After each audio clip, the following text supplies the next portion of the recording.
सर्व पक्षाचे नेते पदाधिकारी नगरसेवक नगरसेविका आज मोठ्या प्रमाणात आणि पहिल्यांदाच मगाशी माऊली म्हणाले की पहिल्यांदाच गिनीज बुकात नाव होईल अशा प्रकारे या जंतर मंतर मैदानावर येथे आगरी समाजाचं पहिल्यांदाच मामाच्या अध्यक्षतेखाली आंदोलन होत आहे। आणि मगाशी एक बातमी चांगली दिली गेली की आपल्या या देशातल्या 90% खासदारांनी बाल्यामामाच्या प्रस्तावाला अनुमती दिलेली आहे। मी बाल्यामामा साहेबांना सांगू इच्छितो की 90% म्हणजे 51% असं आपलं बहुमत असतं साहेब, आपल्याकडे तर 90% खासदारांनी पाठिंबा दिलेला आहे। म्हणजे आजच नामकरणाची घोषणा व्हायला हरकत नाही असं मला वाटतं।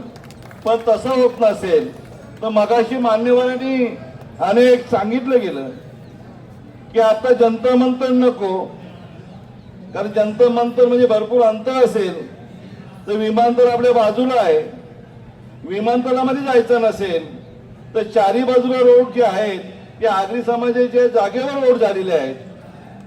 त्या आगरी समाजाच्या जागेवर आपल्या बैलगाड्या सोडल्या पाहिजेत। आपल्या ट्रान्सपोर्टचे धंदे अनेक लोकांचे इथे आहेत, त्या गाड्या तिथे सोडल्या पाहिजेत। टँकर प्रमाणे शेती पण आपला समाज करतोय, ते ट्रॅक्टर आपले सोडले पाहिजेत।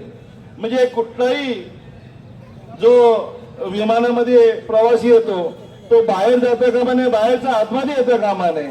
आणि अशा केल्याशिवाय केंद्र शासनाला जाग येऊ शकणार नाही आणि ही मोठी बातमी नॅशनल बातमी होईल, इंटरनॅशनल बातमी होईल आणि तेव्हा या केंद्र शासनाला जाग येईल। गेल्या 8-10 दिवसापूर्वीच या ठिकाणाहून एक संदेश मिळालेला आहे। राजा कितीही अहंकारी असला, कितीही माजलेला असला तरी त्याचा माज उतरवता येतो। तरुणांनी विद्यार्थ्यांनी दाखवलं। आता ती संधी आपल्याला आलेली आहे, आता ती जबाबदारी आपल्याला आलेली आहे। ही जबाबदारी पार पाडण्याच्या दृष्टीनं आगामी काळामध्ये आपल्याला काम करायचं आहे। आपण ज्या पद्धतीनं या ठिकाणी आलात, बाळामामानी कार रॅलीच्या माध्यमातून थोडासा बाजूला पडलेला हा प्रश्न चेतवला। रश्मिता पोपेटानं आपल्या उपोषणानं त्याला संजीवनी दिली। त्या ठिकाणी 8 तारखेच्या आंदोलनानं या विषयाला गती दिली आणि आज एकेकाळी आपण म्हणतो महाराष्ट्र गीतामध्ये दिल्लीचं हे तख्त राखीतो महाराष्ट्र माझा, पण आज या ठिकाणी आपण आलोय ते दिल्लीच्या तख्ताला आपला आवाज ऐकावाच लागेल हा निर्धार करून आणि तो आपल्याला साध्य करायचा आहे। अंधेर नगरी चौपट राजा असा कारभार देशाचा चालत असताना विद्यार्थी तरुण सामाजिक कार्यकर्ते एकत्र आले तर धर्मेंद्र प्रधानांचा राजीनामा होऊ शकतो, तर दिवा पाटील साहेबांचं नाव या विमानतळाला लागलंच पाहिजे। या जिद्दीनं आपण पुढचा लढा करूया। त्यासाठी आपणा साऱ्यांना मनापासूनच्या शुभेच्छा देतो आणि आपली रजा घेतो। जय हिंद, जय महाराष्ट्र, लाल सलाम। खऱ्या अर्थानं या महाराष्ट्र शासनाने फसवणूक केली, केंद्र शासनाने सुद्धा फसवणूक केलेली आहे। उद्घाटन केलं त्यावेळेला आम्हाला आम्ही दाखवले का थोड्या दिवसात तुम्हाला आम्ही विमानतळ नाव देऊ, पण हे खरोखर या प्रकल्पग्रस्तांची फसवणूक आहे।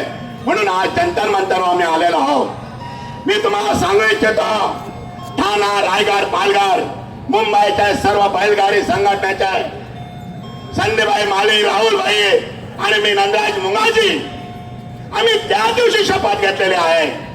दिबा पाटलांची जासई गाव मध्ये दिबा पाटलांच्या हॉल मध्ये 1500 सदस्य आम्ही जमलो होतो।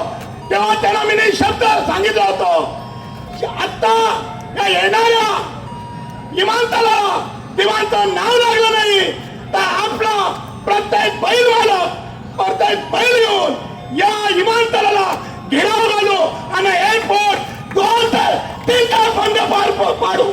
तेव्हा त्यांना समजेल काही काही कुठेतरी आगरी समाज एकत्रेला आहे। म्हणून मी सर्वांना विनंती करतो, माजी जगदीशभाईंनी सांगितलं तर 3000 बैलगाड्या घेऊन आम्ही स्वतः तिथं उपस्थित राहणार आहोत आणि इमानदाराला दिबाळ पाटलाचं नाव लागल्याशिवाय आम्ही गप्पा बसणार आहे एवढंच मी सांगू इच्छितो आणि माझे 2 शब्द संपवतो.